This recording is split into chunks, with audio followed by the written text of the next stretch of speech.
As I mentioned, Governor Newsom is not concerned about power outages with the heat. He told our political reporter today that his team had all hands on meeting yesterday and said that the state's power grid should be okay. But why is that really? In tonight's main point, our Becca Habegger is digging deeper to get you the answers.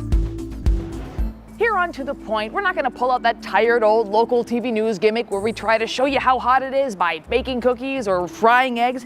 At least not until it gets a little hotter later this week. But we are going to take a look at California's energy grid and why this summer we're in good shape to avoid any brownouts or blackouts during extreme heat. So let's go back to September 6th of last year. We were in the middle of a dangerous heat wave and California's energy grid saw its highest demand of the past 25 years. We narrowly avoided rolling power outages thanks in no small part to all of you conserving power during those times of peak energy demand. Now, the last time we saw rolling outages was back in 2020, but a lot has changed since then. First, California has increased its solar battery storage 11-fold from 2020 until now. In 2020, the grid had just 500 megawatts of battery storage available. Now it has about 5,600 megawatts available. But what does that mean in practical terms?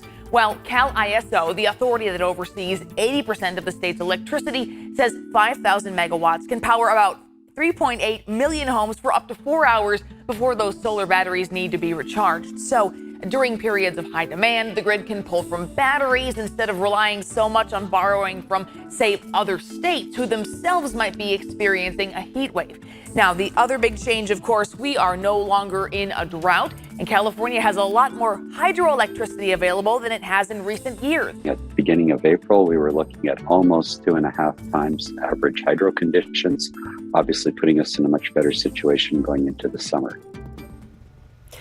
Okay, Becca, so the big question is, do I need to conserve right now? Like, are we expecting any flex alerts with this upcoming heat that we're going to see this weekend? Yeah, that's a great question. You know, state energy regulators said in a tweet just hours ago, at this time, the power grid is stable and no supply shortfalls are anticipated. But of course, they are monitoring the situation and conserving energy, Alex, you know, never a bad idea. You can sign up for Flex Alert notifications. We've put a link to sign up for those on abc10.com/links. And we will keep you informed as we inch closer to all that extreme heat. So make sure that you download the free ABC 10 app for a closer look at the temperatures right in your area.